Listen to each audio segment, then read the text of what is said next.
بسم اللہ الرحمن الرحیم۔ ناظرین، جیسا کہ معلوم ہے کہ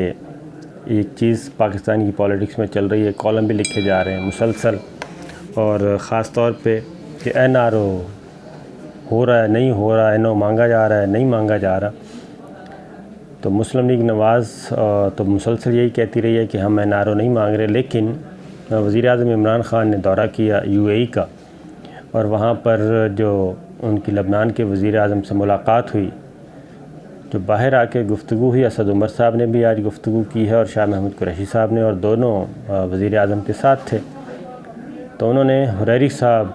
سے ملاقات کے حوالے سے جو بات کی، انہوں نے کہا کہ عمران خان صاحب نے واضح کر دیا کہ اب این آر او نہیں ہوگا۔ اٹ مینس کہ کوششیں جاری ہیں۔ اور حریری صاحب کون ہیں یہ میں آپ کو بتا دوں کہ جب سال 2000 میں این آر او ہوا تھا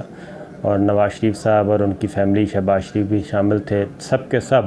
جب جیل سے سعودی عرب پہنچ گئے تھے، تو اس وقت سعد حریری صاحب کے والد رفیق حریری صاحب نے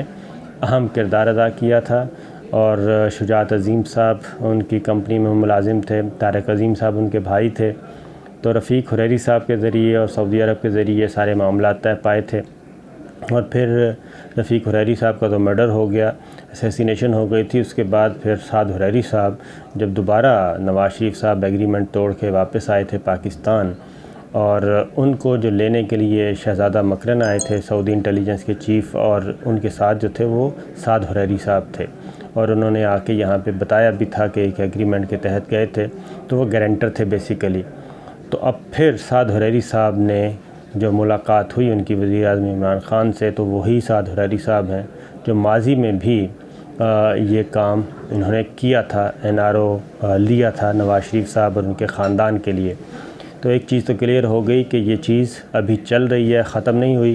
اور یہ اونٹ جو ہے وہ کس کروٹ بیٹھتا ہے این آر او کا، یہ تو وقت ہی بتائے گا، لیکن ابھی تک معاملات رکے ہوئے ہیں۔ آپ کہہ سکتے ہیں کہ جو معاملات طے پا رہے ہیں وہ اس کو این آر او کا نام دیں، ڈیل کا نام دیں، یا کوئی پیمنٹس کی ادائیگی ہوگی، کیا ہوگا، کیا سلسلہ ہوگا، موڈیلٹیز ابھی بھی طے کی جا رہی ہیں۔ اس آپ چیپٹر کو کلوز نہ سمجھیں۔